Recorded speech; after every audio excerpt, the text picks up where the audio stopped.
And I'd like to welcome into our podcast assistant coach Ryan Sharbaugh. Ryan is the defensive coordinator for Missouri Basketball. He's been with Coach Dennis Gates since Coach took over at Cleveland State back in the day. So a man who knows the head coach pretty well by this point. We're really excited to have Coach Sharbaugh, and particularly for I'm sure there are a lot of fans out there who are as interested as I am in the defensive side of things. So we're going to get kind of nerdy on that stuff. Coach, welcome to the podcast, and how are you? Oh, I'm doing great. Thank you, first of all, for inviting me on here. I'm happy to join you, but no, everything's going great. We're excited to get this season rolling. I'll tell you that. You're probably as excited as we are. A lot of fans, I think, are very anticipatory of this season. Definitely a big bounce back year last year for you guys.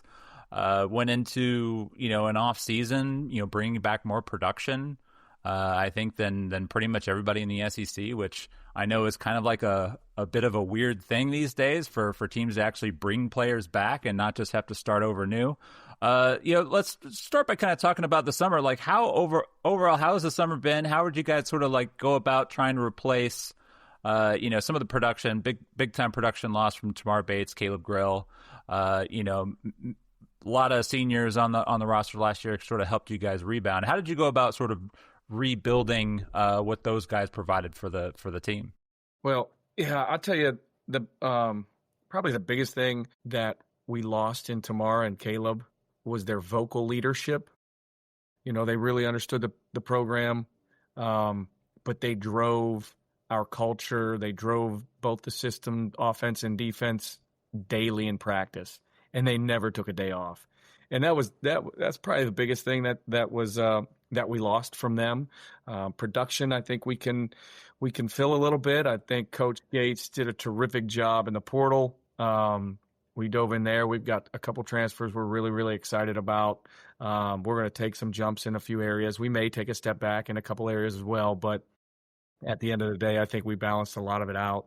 But their vocal leadership was incredible for us last season, and we've got some guys that are stepping up to the table for it. Mark Mitchell and Ant Robinson, obviously, two really, really strong pieces in the SEC last year, especially for us, obviously. But they've taken a jump. So, as leaders on our program.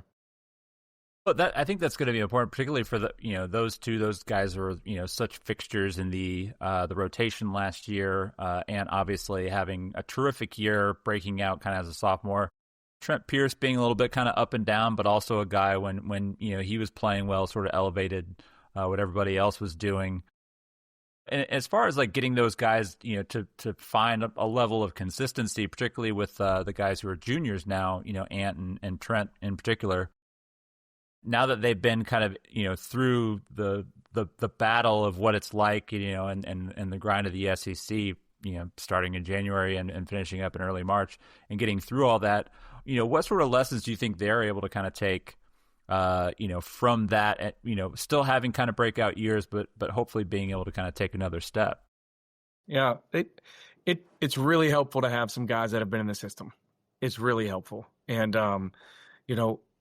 they've taken a jump in just understanding what we're looking for from a coaching staff and be able to communicate that to the guys, maybe help them, maybe stay a step or two ahead of each play and what is expected and what's coming. And then just to show our guys, show our newcomers, show our transfers exactly what it looks like, and they've been terrific examples already for the new guys. Well, I think it's also interesting and looking at Ant and Mark in particular, because Mark is almost a guy that sometimes you maybe have to rile up, and Ant is on the other end where you have to kind of get him to dial it back a little bit. He's a very passionate guy, plays with a lot of energy. Sometimes that can get in the way of success for some guys, and Ant's not alone in that. He obviously dealt with some foul issues last year. But also kind of talk about the difference between coaching a guy like Ant, who is very much looking for that sort of back it off, and a guy like Mark who needs a little bit of ramping it up. Yeah, both of those statements are fair.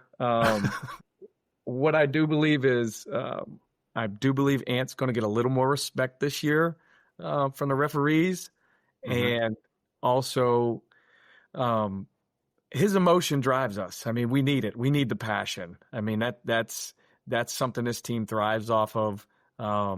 He's contagious in his energy, and we need that. We need that, and we don't want to pull him back too much. We really don't. Right. We want him to be a little more, I guess, savvy in the aggression that he does have, and then yeah, he needs to just build some relationships with these referees a little bit as this season goes on, and I think we'll be really happy with having him out on that floor a little longer. But Mark, man, it's in there. That fire's in there, and I'd say it doesn't just come out. You're right.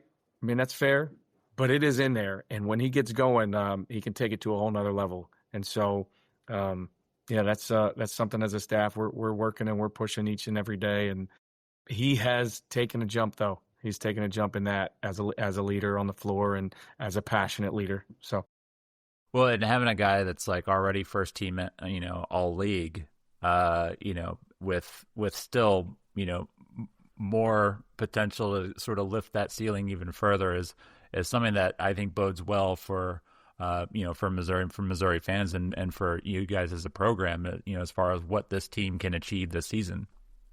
Yeah, no, I agree. And I'd say, I mean, you have Mark, but you also have Ant on the should be the lead candidate for defensive player of the year. He's the only defensive player returning from the all defensive team for the SEC. So both of those guys we expect to continue to take big jumps. Well, and so that's probably a good place to sort of switch to some defensive talk, because a lot of what you guys do defensively, in particular with this roster, starts with Ant Robinson and Ant's ability to put pressure on the ball, to steer ball handlers in the directions that you want them to go.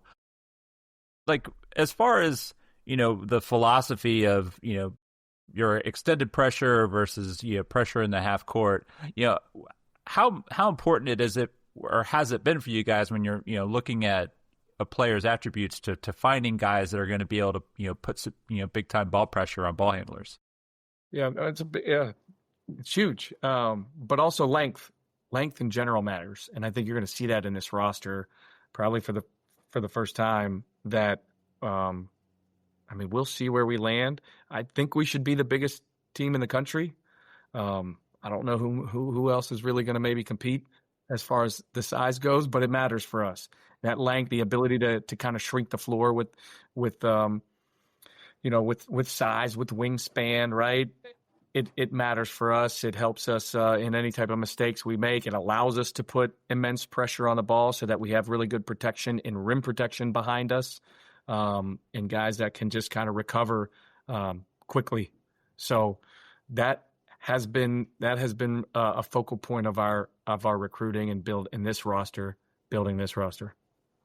And is there going to be more of an effort this season because you are kind of leading with it, not just Ant, but also, Sebastian Mack is known as a really good defender, guys who can put pressure on the ball and extend, that pressure up the floor. Is this something like we're going to see you guys, putting into place more, full court pressure and kind of taking, that aspect? Because, I think we all sort of look at, Dennis Gates in the tree of like the Leonard Robinson tree, and that, the good Florida State teams were always teams that put length and put a lot of full court pressure on you, really made you work to bring up the ball. Is that something you think that this roster has the sort of potential to unlock this season?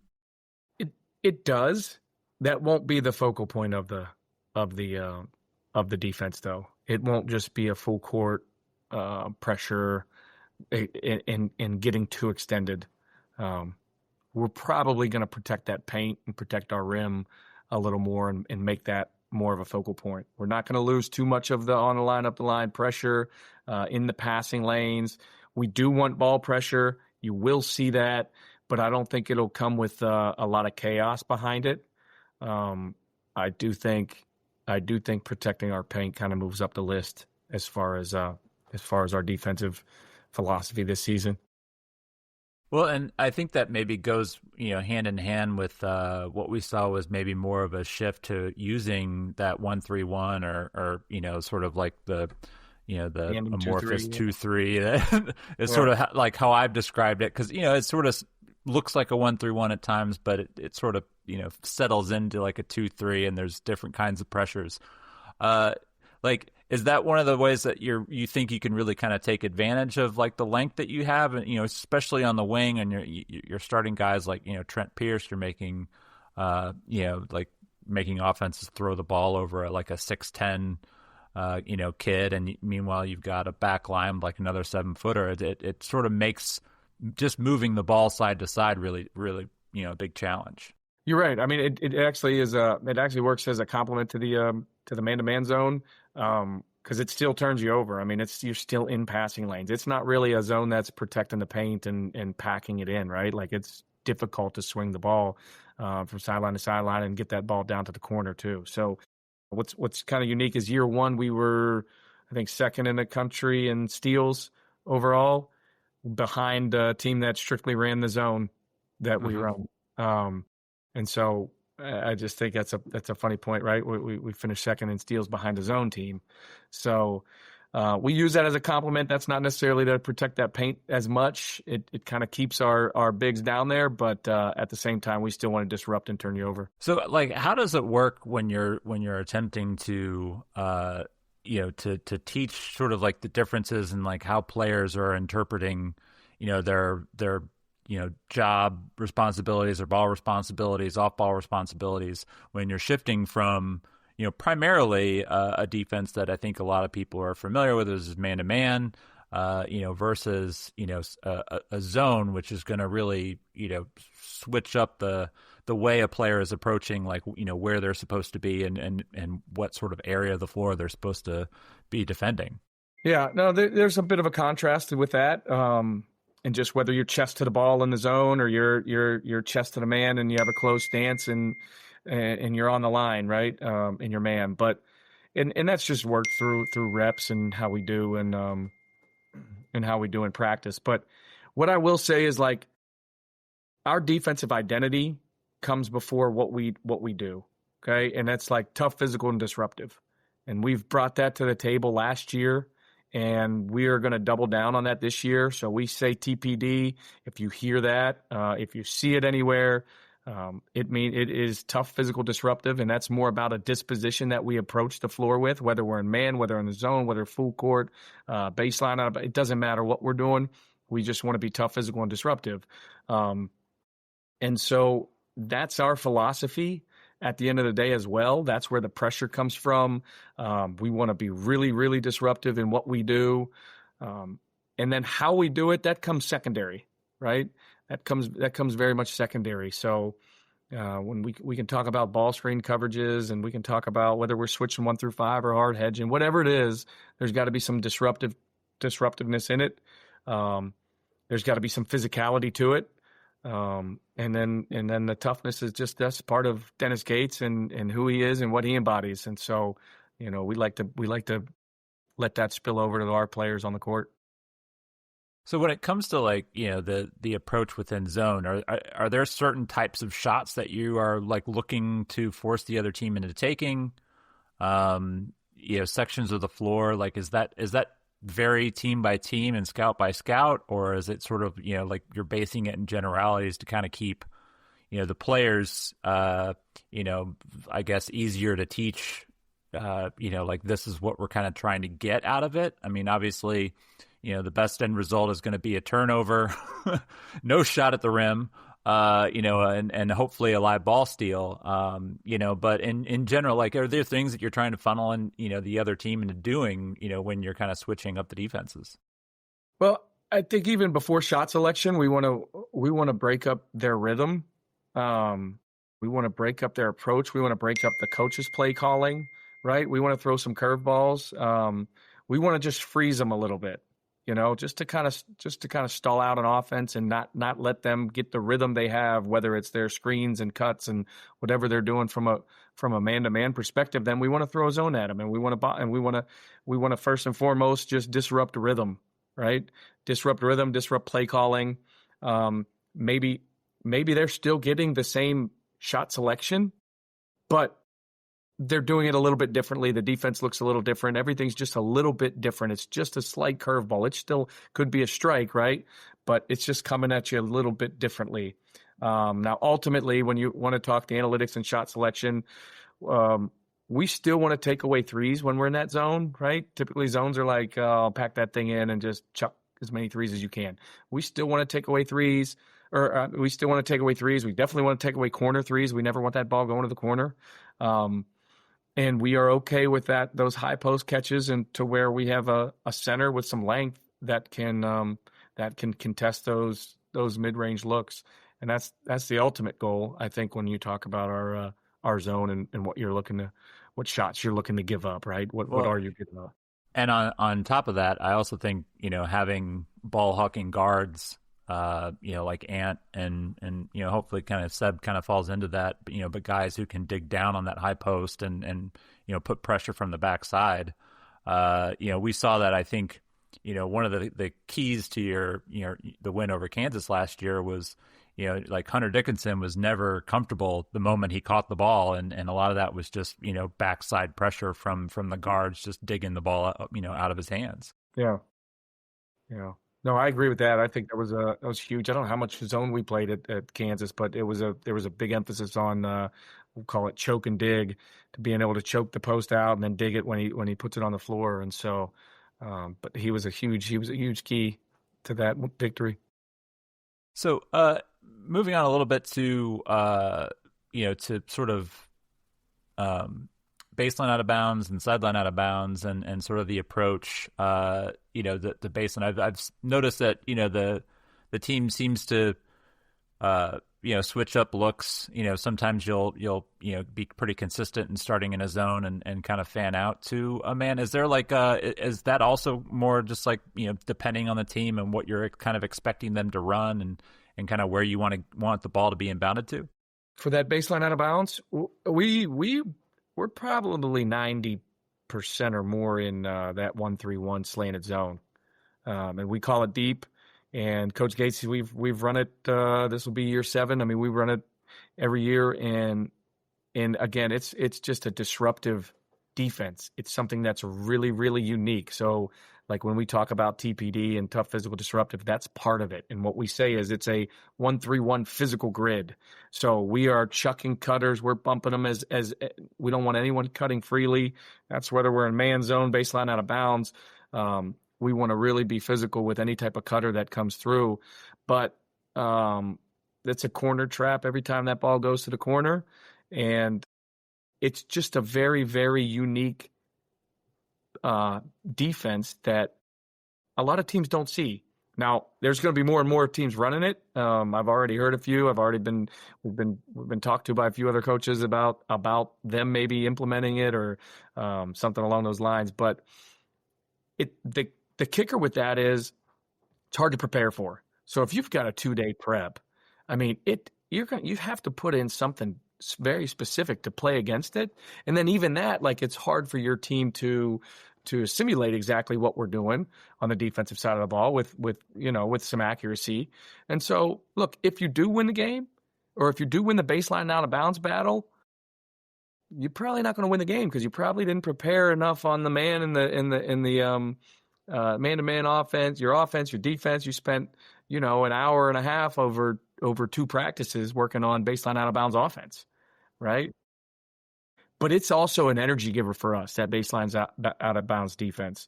Okay, it's I think we're one of the top in the country, top 5 maybe in baseline out of bounds defense turnover percentage. That kind of bodes to how we view defense overall. We want to just take the ball from you. Uh-huh. We love live ball turnovers, and that's one of the ways we get it is that baseline out of bounds defense. And a lot of the times, man, you just you're at a numerical advantage right off the bat because you've got an offensive guy standing out of bounds. And so you're running your fast break, and it's a 3-on-2, 4-on-3, whatever the case is, you've got numbers right off the bat if you can cause a turnover right off the rip. Yeah, I think there's been a lot of, examples over the last couple of years of, your guys kind of taking advantage of, baseline out of bounds turnovers and turning that into a quick 2 points. It is one of a thing that I really enjoyed about last year's team is the ability to, to very quickly turn the ball over and get into transition offense. In particular on, when you get a team that's buried and the offense is so heavy right at the basket, whether that's running a baseline out of bounds play or, a shot has gone up and everybody's kind of crashing the boards, like Missouri's looking to get the ball out and down the floor as quickly as possible. So even if they hit a big three or something like that, you feel the momentum, like you're, already back the other way scoring 2 points. And I think that's one of the things that I've always felt is really deflating to have to play is when you feel like you've grabbed the momentum, the other team's within 5 seconds has got 2 points. We year one we were extremely fast and we led. I mean, two of the 3 years we've led all power conferences in steals. But year one we were so fast offensively. Obviously we've been a horrible defensive rebounding team, right? But the best offensive rebounding team in the country came in here, and you would think they would just double down on it, but they sent 4 back. They didn't crash. And we took a lot of pride in that, and just the ability to kind of force you to adjust because of our pace coming down in transition. So, but yeah. And I will say, I do think the defensive rebounding is something that is worth kind of talking about because it, I think it was before the last season when I think if I remember correctly, it was Dennis Gates was talking to maybe Rob Doster for a preseason preview, and it was basically like, do you want to win the rebounding battle or do you want to win 25 games was roughly the quote. And the thing that I hear from a lot of the readers is like, well, why can't you do both? and so as far as the philosophy of one of the things that we have always tried to educate our readers and all that kind of stuff is a difference of philosophy and looking at points per possession, looking at defensive rebounding rate, but also looking at the number of shot attempts you're getting.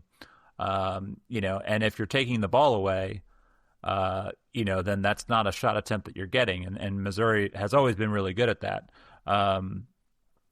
So it looks like, with the growth of the roster, obviously, when you first started out, you were very small. The second year, it seemed like got even smaller. And then last year, to actually have some positional size on the roster, and then those battles start to even out. And now it looks like you've got an even bigger roster. If you're still turning the ball over, that defensive rebounding rate, all it has to do is really be just sort of average, and suddenly you're playing from ahead. I agree. I think I don't think we're looking to push that thing to number one in the country. All right, there's only 2 good things that can happen on every possession from the defensive end. There's only 2. And it's a turnover or a rebound. Mm-hmm. That's it. It's as simple as that. Well, one of those categories, we've led all Power 4 conferences in 2 of the last 3 years. And that's a staple of Coach Gates and his program. And what most specifically steals, right? Live ball turnovers, right? We're not number one in overall turnover percentages, but live ball turnovers, which we value even more because we also, on the flip side, we're number one in transition offense, right? Mm-hmm. It all plays into the same thing. Now, the other category, the rebounding piece, we've been atrocious, and we're taking jumps in that. And I will say, I don't think we expect our to ever be at the top in that. Otherwise, we'd change our system completely. Okay. We have switched 1 through 5. That doesn't bode well for rebounding matchups down in the paint. Okay. But bodes well for disruption and steals and turnovers and taking coaches out of the game, taking players out of the game, taking point guards out of the game, canceling pick and roll offense, but not rebounding. Number two, we've played a lot of small ball. Not great for rebounding, great for offense. We're top 10 in offense, right? We are an on-the-line team, okay? So we're in passing lanes. Well, what that does, if the ball's up on a wing and your man's in the corner, you're up the line on him. So when that ball goes in the air, it's a 50-50 shot. He's got low side, you've got high side. It is just a 50-50 shot on that rebound. So that doesn't bode well for being a terrific rebounding team. And then finally, we front the post. So now you've given up inside position for anybody around the rim. Okay, so I don't think the expectation for us is ever to be, and it sounds simple, right? For everyone to look at us, it's like, man, just rebound the ball. Why don't you? Well, I just gave you 4 reasons why we'll never be at the top of the conference in rebounding, the top of the country in rebounding. And if we wanted to, we would have to adjust our system, and then we wouldn't turn them over and get as many steals, and probably wouldn't be as fast offensively in transition as we are. But at the end of the day, last year after our Illinois game, we took a deep look in the mirror, and we dove into it. And Kyle Smith-Peters spearheaded the push. And I believe we started SEC play. I think we were like top 4 in the conference in rebounding as it started. We trickled off at the end. The last 6 games were really rough for us in SEC play, but for a while there, we were sitting in the middle of the pack. Recruiting in our portal and the guys we've brought in for this roster, it's going to help in our rebounding. I can guarantee you that it's going to help in our rebounding. Well, yeah, and I would say I've always been a believer in ball pressure in front of the post because if you're trying to get the ball in towards the rim, it's really difficult to do that, when you are highly pressured. You can throw your pass in there, but it's not going to be as accurate than, if you're throwing against a pack line defense and guys are playing off and playing behind. So I think philosophically, at least for me, I enjoy teams that play more pressure defensively, because I think that does turn up the offensive tempo. And I'm sorry, but I don't know. Look, I realize Tony Bennett won a lot of games at Virginia. I don't really want to watch that style of basketball. I want to watch teams run up and down the floor and get after it on defense and pressure the ball and play at a faster pace. I respect you can win games that way, but as for the aesthetic side, I mean, yeah, let's run it up and down. It's basketball. I appreciate that comment. I do, because we say the ball has no sides. Okay, the ball has no sides, so we don't want to split offense and defense up. It's all connected. The way we play defensively helps us and allows us to get out into transition like we do. And so it all complements each other, right? And as fast as we play offensively, we're going to turn around. We're going to crash 5 guys now, and we're going to try and speed you up just as much on the defensive end, and then put pressure on you on the offensive end. And so, I appreciate that comment. I think, sure, yeah, we can do it, no problem. I actually worked for one of the best pack line coaches. He's won over 500 games. Coach Gates and I, we've talked about it, but that's not what we want to do. Not what we want to do. We want to win ball games, and we want to win the way we want to win. And it helps us in recruiting, and it's an attractive style of play that Coach Gates runs here. And he's very aware of the weaknesses of it and what we give up. But you can't take away everything. We don't want to just take away everything. We want to play an exciting style of ball and get some good players in here and put on a show for our fans and win at the end of the day. Winning matters most. Yeah, well, and I always like to point out that I don't really remember a whole lot of college basketball games that result with one team not scoring any points. The way basketball is played, the other team is going to score. Your job is to score more than them and try to limit their scoring opportunities as much as possible. That's essentially what it comes down to. We want our scoring opportunities to be the best. We want theirs to be the worst, and that's usually how you're going to end up winning, just from a strictly numbers and analytical side. Like there's for without getting too into the the sayings, the 1,000 ways to skin a cat. Like, yeah, I mean, there's a million different ways you can win a basketball game. I think the main thing is that you find what you want to do, you stick with it, and then especially at the college level, you recruit to it, and you guys certainly have, which that's going to end up being a much better segue than I had planned. But I want to get into talking some of the roster.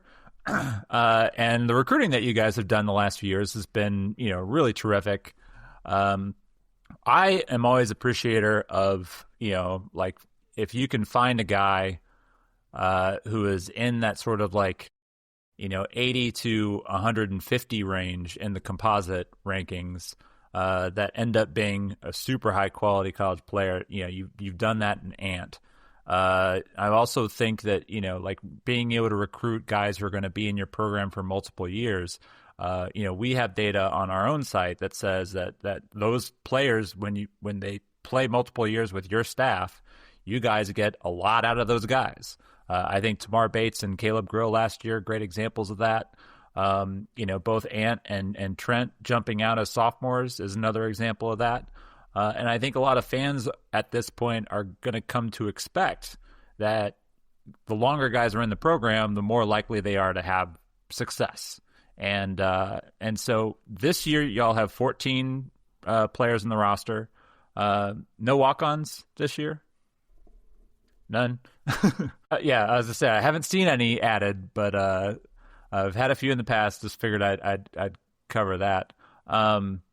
So let's talk about, let's start at least with some of the guys who have been in the program multiple years. In particular, I want to start off with Honor Boateng, a guy who was, highly rated as a recruit, a guy who probably had, buzzing going on, towards the end of last year about, hey, why don't you enter the portal, blah, blah, blah, as so often happens. But a guy stuck with you guys and has a really, big opportunity here because, he doesn't quite have the stops in front of him. Like last year, there was, two seniors who were definitely going to play a lot on the wing. What have you seen from Honor this spring and summer that you sort of gets you excited about watching him and his growth? The game is slowed down for him. Okay. So it was really unfortunate about last season is like, he came in with a little bit of a nagging injury that kept him out like all summer and most of the fall. And so like, I think even at this time last year, he was just starting to practice for us. And, that gap in his ability to just practice and get a feel for the speed of the game and the other bodies on the floor based off of, high school guys. And I think it really hurt him and held him back a little bit. So ultimately the game is slowed down for him. And he's been terrific. I'll speak on the defensive side of the ball first. He's a menace, right? And he's just, he's a physical specimen, right? He's got terrific length. He's got good speed. And he's been one of the loudest players in the gym, which is probably at the top of my list as far as qualities required to be a good defensive team is just your level of communication and awareness. And so that's really helped him. And then offensively, he's been a terror, just attacking the paint, getting downhill, putting his shoulder into guys. I mean, his body continues to improve and get better. And now, again, like I told you, he's a physical specimen and he's starting to use his body. So, like, what's the sort of expectation that y'all have for, for him and kind of taking that next step, being a contributor? What are the things that you're going to want to see early in the season that are going to, really prove to you that he's ready to take on like a major role? Is it more of like a shooting aspect? Is there things offensively that you're going to be keeping an eye on, that are going to stand out when he's on the floor? Versus, I think we all can believe that he's probably going to be pretty good defensively regardless. Yeah. Yeah, and again, everything I say is probably biased, so it's all gonna lean toward the defensive end of the floor. But I do believe that for Coach Gase, the quickest way on the floor is to defend your tail off. And there's always going to be a spot for you at that point. But if you can defend and rebound, you're going to find minutes in his program. If you bring a certain type of disposition, right? If you bring that TPD that we've talked about, you're going to find minutes.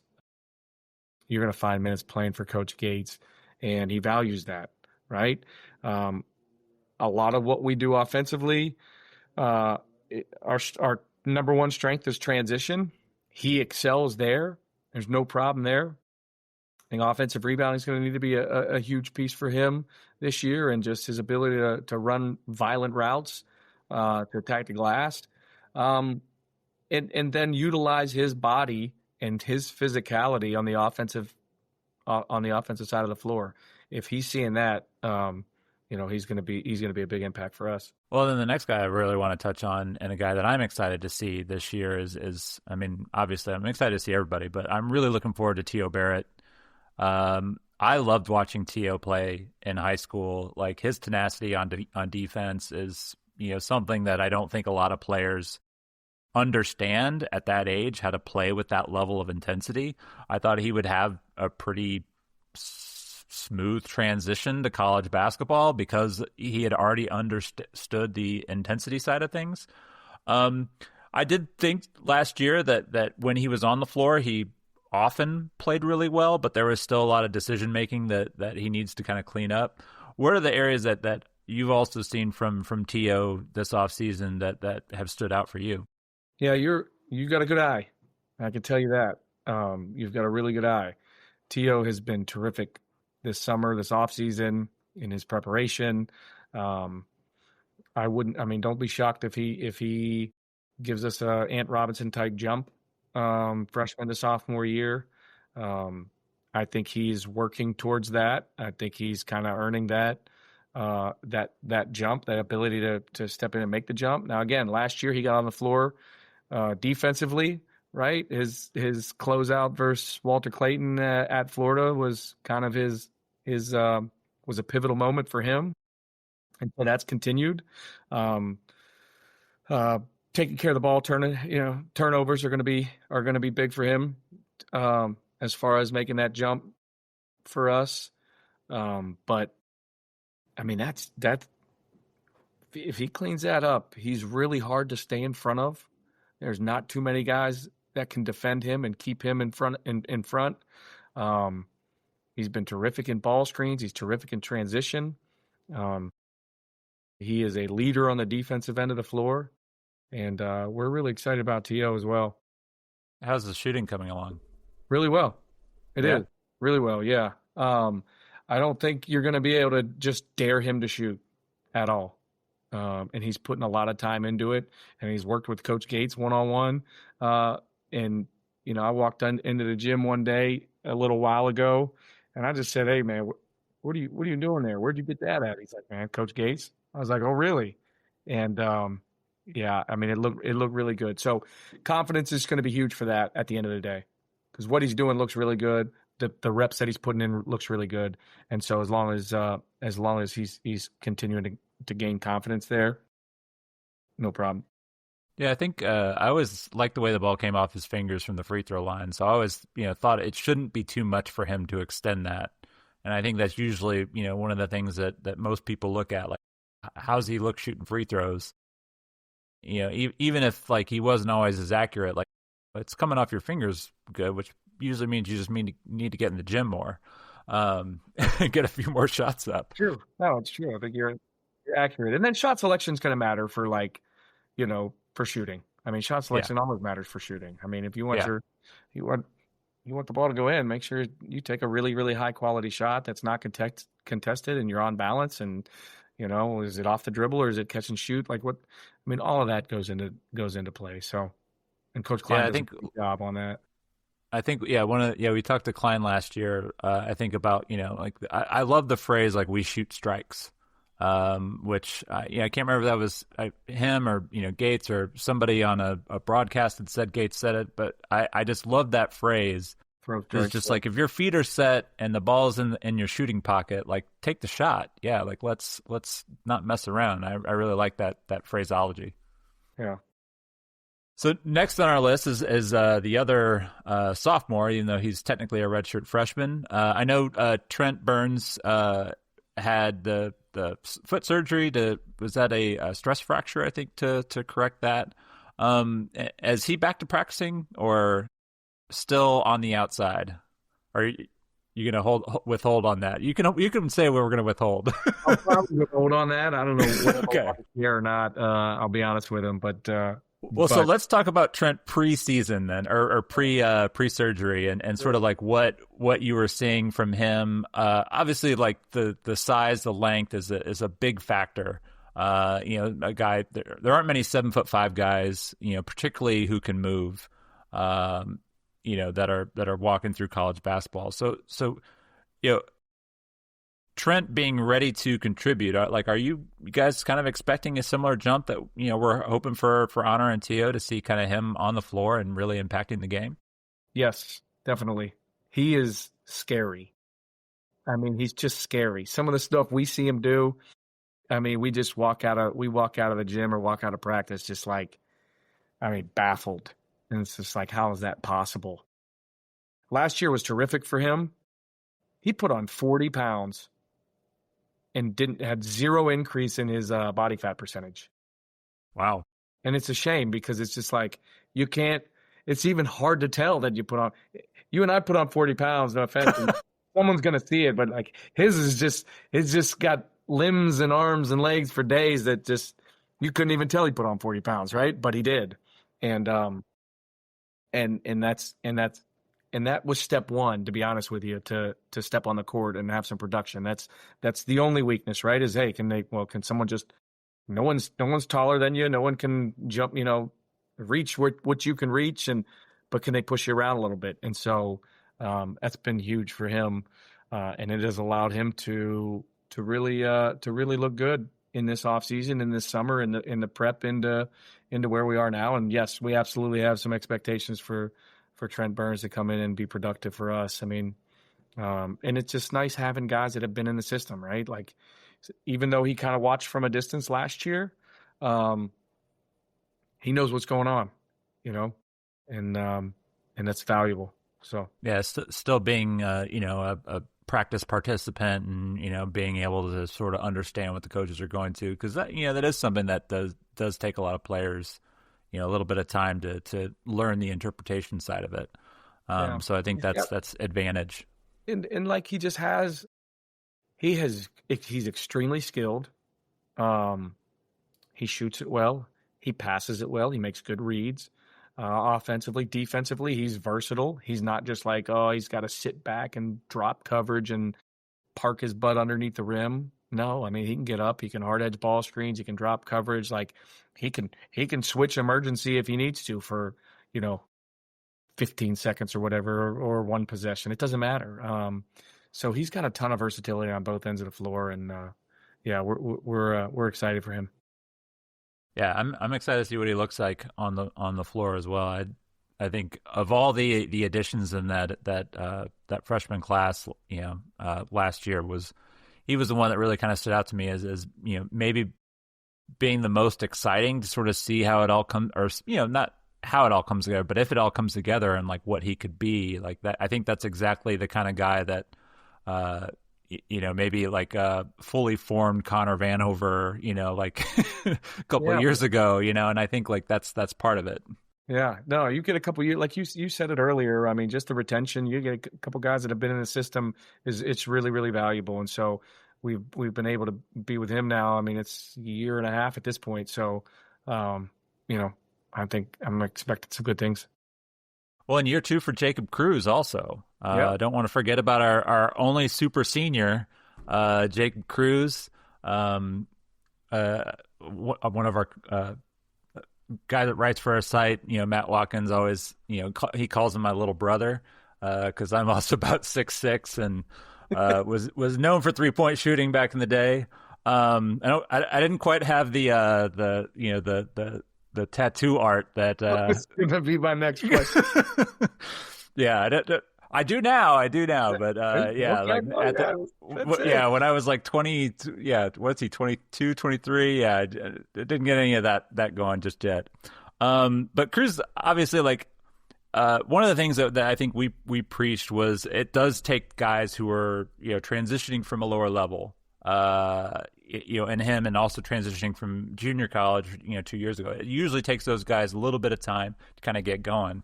He seemed like a guy who really found himself.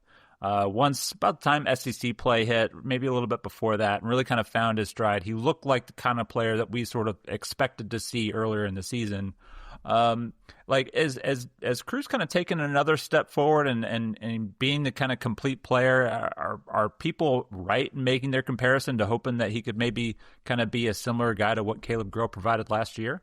Yeah, we would love for him to hit that stride, and again, year two helps, and you said it. I think it's when guys come in, and they transfer, and it just his whole thing was like shot making, right? And that's what everyone, the fans, everyone's sitting here about, evaluating. But we have to tell them when they put all their eggs in that basket, it's never going to work out well for them, right? You miss one or two shots, and now you're losing every other aspect of the game, and you're hurting yourself out there. And so I think that was the big jump. And Coach Klein spent a lot of time with him, just talking him off the ledge on like his frustrations of like made and missed shots. And as soon as he got over that, and Caleb Grill was the exact same way. He did not shoot the ball well for us when he got here. I mean, he didn't. And it's just like, well, this is my role. I mean, these guys come in like this is supposed to be my role. No, it's not supposed to be your role. You're supposed to be a ball player for us. You're supposed to be able to guard and sit in a stance and rebound and block out when you need to block out, right? And like run the offense how it needs to be run. And we worry about made and missed shots later, right? You're supposed to be, digging in and we call them EGBs. You're supposed to hunt some EGBs, energy generating behaviors. We got a whole list of them. And if you're doing those things, everything else will come to you. Well, I think we all saw at the end of the season, Cruz settled in, and I don't know. He had a stretch. He was shooting 47, 50% in a stretch of games. I mean, he was really dangerous, and he was a good weapon for us. And so he's done that. He's also jumped in the weight room as well. He's put on some really good weight, some really good muscle. He needs to thank that Vanderbilt quarterback for getting him an extra year to play with Diego us. Pavia, yeah. And we need to thank him as well because it's terrific to have an older guy like that who's got some great experience, and year two is going to be helpful for him. Yeah, I think I clocked him for, I want to say it was like, 8 to 10 points over like a 10 or 12 game stretch, and shooting, I want to say it was 38.5%. And that was like down to like the last 8, 10 games in SEC play. And I was just like, if this is what you're going to get from Jacob Cruz like next year, like that's a valuable role. Somebody that is going to come off. He's going to can a couple threes, he's going to get you another bucket, maybe go to the free throw line. But also one thing that I think, like a lot of people kind of hit him a little bit on his defense, and I think one of the things that is a little overlooked, and maybe this is me speaking from my own experience of not being the quickest footed guy on the floor, but his length on the wing, as being a 6'7", I don't know if you have him listed at 6'7" or 6'8", but a guy with good length who can still get deflections, and he does. He does impact the defense. Maybe he's not going to sit down and stop an All-American guard from getting to the rim, but he is going to get his hands on balls. He is going to impact the game defensively, and he also rebounds really well. You hit it on the head. I mean, he's got terrific length, and he's got terrific athleticism. I mean, he's a really, really good athlete. And again, I think it's a little probably unfair that last year we're switching 1 through 5, and so sure. I mean, do we expect him to guard like the elite SEC point guards? That's unfair. I mean, it's just unfair, but it's what we do. I mean, it's the position we put him in sometimes. And so maybe that is a little more glaring than it really should be if we keep some matchups and things like that. And so, I mean, we didn't really talk much about that defensively, but we may keep matchups a little more this year, right? I mean, we may not need to switch 1 through 5 as much this year. and we may like our rim protection staying at the rim now. So I think that'll benefit Jacob Cruz as well. But even if not, he can contest shots, he can rebound, he can stay in front. He's got good length to be in passing lanes, and he's really working at it. So he's taking it. He knows. Well, I know we've kind of gone a little over time, but we haven't actually touched on any of the transfers. So I'll maybe have to kind of turn this into a little bit of a quick hitter here. Yeah.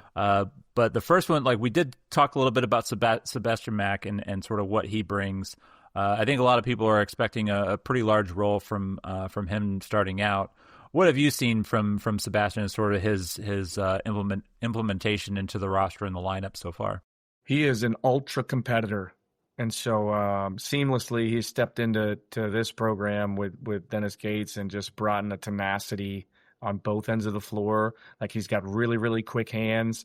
And offensively, man, he just applies a lot of pressure to any defender in front of him. I mean, he can go down and he can get his own basket and got great speed. But what stands out more than anything is just how tenacious of a player he is and an ultra competitor.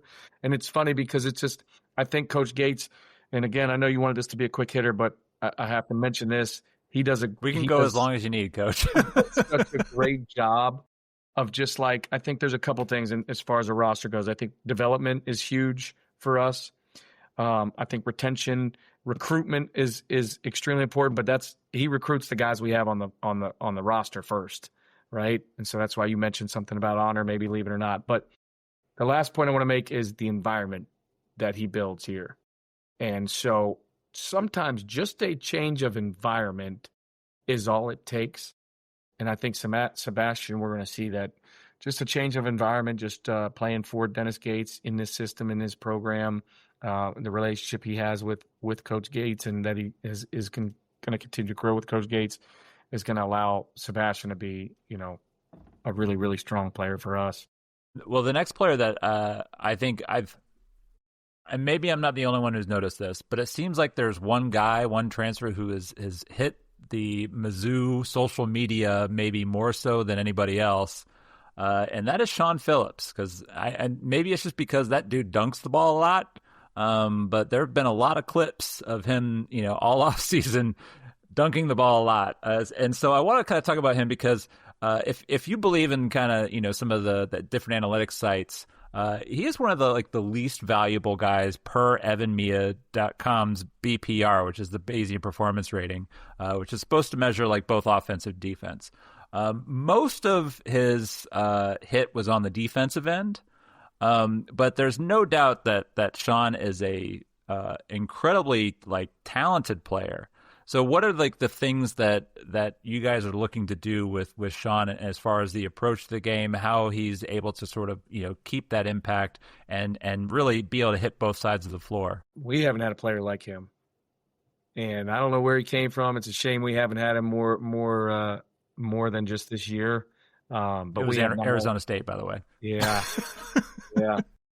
But was he there? The analytics that they're saying really say he really wasn't there. Yeah. I'll be honest with you. Yeah, because those you could say that for a lot of the guys on Arizona State's roster last year. They just it just those numbers and analytics and those projections, they don't translate to what we see every day out of him.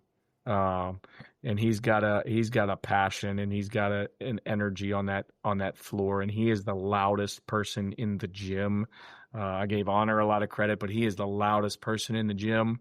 He is an anchor on the defensive side of the ball. He just did a vert test. I mean, he's 7 foot, maybe 7'1" with shoes, and he's got a 42-inch vertical. But that doesn't exist. It doesn't exist.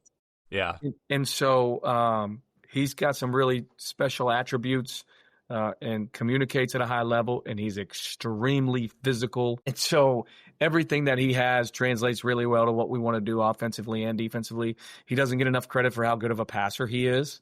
So he can play out all the pinch post stuff that we like, but he also brings a low post presence that we've never had here. We've posted Kobe up, we've posted Mark up, but like he is a dominant on the block finisher, and then his rebounding is. And if we don't take a jump in those rebounding metrics, I'd be shocked. So the other big guy, Luke Northweather, coming home. A little bit of I don't want to say a little bit of a different player than Sean Phillips. A lot different of a player than Sean Phillips. He's more of like your skilled stretch ball five, a guy who has shown that he can stretch the floor and hit shots from outside. What are you guys looking to get from Luke Northweather this year? Yeah, I think just the change up, right? Of having to guard a Sean Phillips or someone, on a block and then having to keep up with Luke.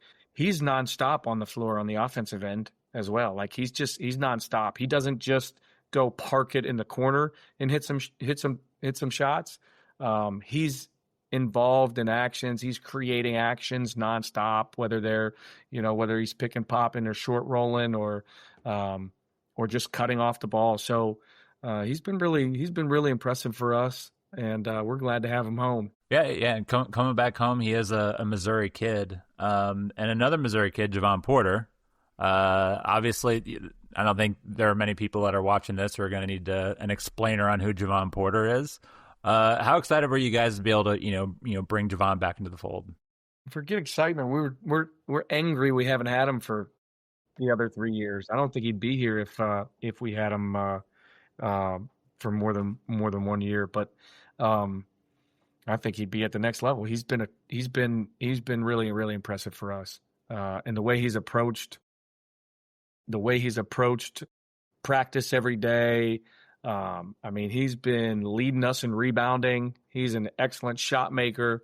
His defensive awareness is really good. He's a high IQ player. Obviously basketball runs in his family. So like he's walked in and we've watched film one-on-one and he understands every bit of it and he can see a play or two ahead. And so I don't think he gets enough credit for what he does on the defensive side of the floor. I think a lot of people think he just like stands out there and just, he's big and shoots threes, and that's the furthest thing from the truth. So he's been really, really good for us. Well, and I do want to also touch on the freshman. Obviously, Aaron Rowe is a guy who was really highly touted. It sort of tumbled down the rankings a little bit. But, it doesn't necessarily mean that, what made him so highly regarded to begin with is gone. I know that there are a lot of things that you all like about him as a player and sort of like what his future is. How's he been this offseason for everybody? So Aaron has like just weapons that no one has, and his speed is incredible. Okay. He's the smallest guy on our roster. He's probably the best athlete on our roster. Like Sean Phillips got a 42-inch vert, but Aaron Rowe is jumping as high as him. He can fly, and his speed is really, really good. And so he gives us a really nice balance of just being able to get up and ball pressure you, things we've talked about, just being an absolute like gnat, a pest on the ball. And he can cover a lot of ground. So he doesn't have the same length and height and size of our guys, but his athleticism is through the roof, and his speed is unmatched. So, it's like at first it's like, oh man, hey Rowe, we got some big dudes out here. Well, he doesn't miss a beat. He doesn't miss a beat at all because his speed makes up for, any type of that. And it's just like guys that have been smaller their whole life. Well, they're used to someone trying to post him up or someone trying to bully him and back him down. And so it's like he's got more toughness than, anyone else when it comes to that. And it's just like, hey, I've been doing this my whole life. Like, you're not about to just sit down here and post me up. So that's a breath of fresh air, and we've been really pleased with Aaron. And then I think the last guy that we need to talk about then is Nick Randall, Butta as they call him. You guys got him listed at 6'9", 240, which means he's definitely packing on the pounds and getting bigger and stronger. Is that enough to kind of get him onto the floor early this year? Because he has a lot of the elements that you guys look for in that 4 spot. Yeah, he does. I'll tell you what, he's a really, really smart player, and I think that's probably his superpower is just like his awareness, his ability to communicate. He's a really good passer. So he does a lot of that pinch post stuff for us offensively, and defensively he can communicate, one or two plays ahead, one or two actions ahead.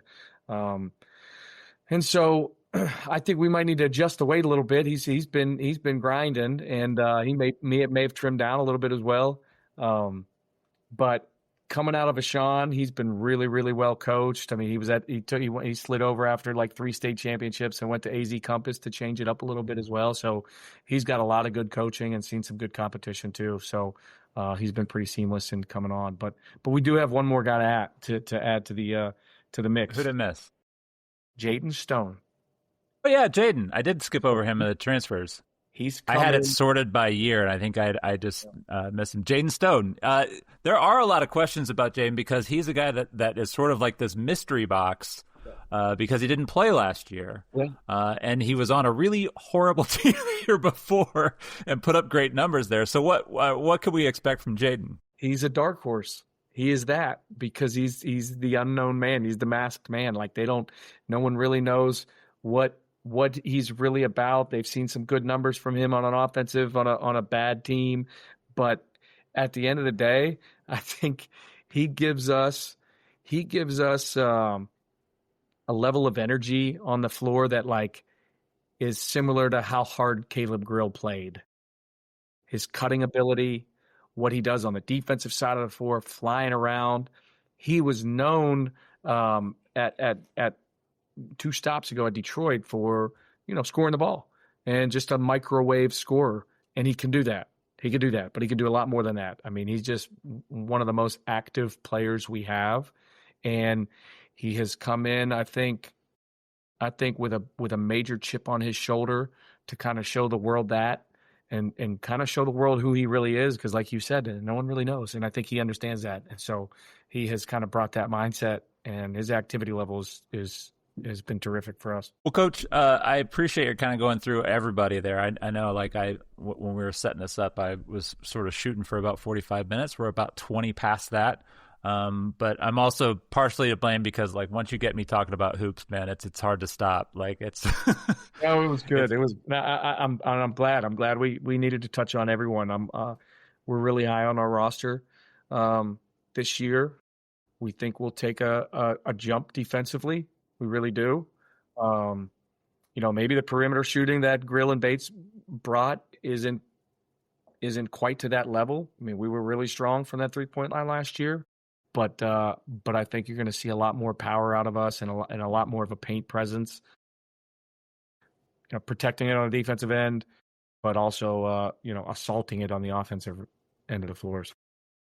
Yeah, I think collectively, the free throw rate for everybody on the roster, if you just sort of combine it all together, you guys would be on pace to, shoot about, 1,500 free throws or something like that.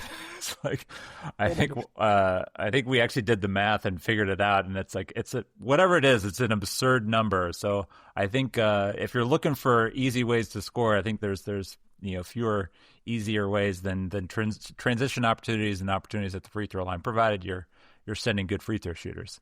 No, I agree. We do have the free throw merchants. Picking up Sebastian was a big one too. So I think he was top 10 for free throw rate.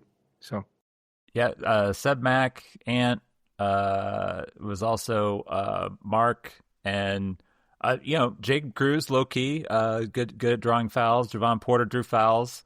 Now we could just get Trent Pierce to get a little more confidence there at the free throw line. I think you're off and running. We can do that. He'll be just fine there. And then they're gonna have to foul Sean Phillips. I'm telling you right now, they're gonna have to foul him. Yeah. Yep. Well, I'm excited for this year. I know, the college off seasons are so long, and there's so much hot stove stuff that happens. You spend 6 months talking about, different rotations. It's nice to have something to look forward to and actually see. So for anybody unaware, the first time you can see Missouri, definitely head down to the exhibition, Mizzou Arena. Just pulled up the date, is the 24th. Make sure that you get there for the exhibition against Kansas State. Be good to kind of connect with a good old Big 8 rival. And then you guys are on the road to begin the season November 3rd in Howard at the nation's capital, before you come back home November 7th to play Southeast Missouri. Brad Korn, his team. It's a quality mid-major. So I think you guys will be ready. I'm excited for the season. Coach Sharbaugh, thank you so much for joining us.